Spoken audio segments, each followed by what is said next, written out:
Z veliko humorja, zabave in s potrpežljivostjo pa premagujejo vse omejitve, ki nam jih narekuje širjenje koronavirusa, tudi mladostniki, ki živijo v stanovanjskih in vzgojnih skupinah. Mladi torej med tednom ne živijo starši, ampak bivajo skupaj, z njimi pa so ves čas tudi vzgojitelji. Mladinski dom Maribor skrbi za več takšnih skupin, v katerih mladi skupaj kuhajo, skrbijo za red in seveda hodijo v šolo.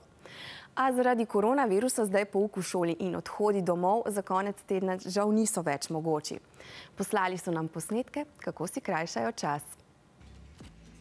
Zdravo, moje ime je Mercedes in prihajam iz Socka. Sedaj sem v mladinskem domu. Zelo rada ustvarjam in pečem. Danes sem pa spekla pizo. Nekdo mi jo je pojedal! Sedaj, ki imamo ta koronavirus in ne moremo ven, imamo pravzaprav nekakšno karanteno. Sicer mi ne ustreza meni drugače. Večinoma smo notri, drugače pa igramo nogomet, družimo se, hodimo na sprehode, igramo ping-pong. Zbudimo se ponavadi ob 8 uri. Si naredimo zajtrk in imamo prosto do 10. Potem imamo učne ure. Ja, danes bom poslal še to, kar si napisal v zvezek, da vsi preveri. Kako se ti zdi šola nadaljavo? Pozitivno je to, da se veliko novega naučimo. Pri kakem predmetu več naredim, naprimer pri slovenščini več naredim.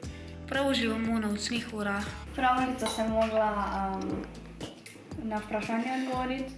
Izdelujem nemški akvadukt, ki smo se učili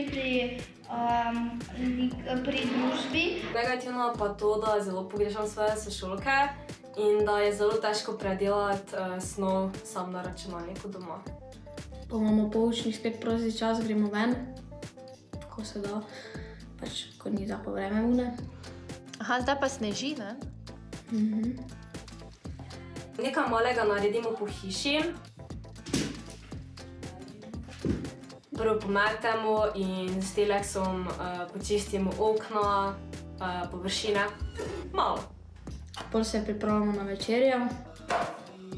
Palačinke, tople sendviče, navadne sendviče, karkoli.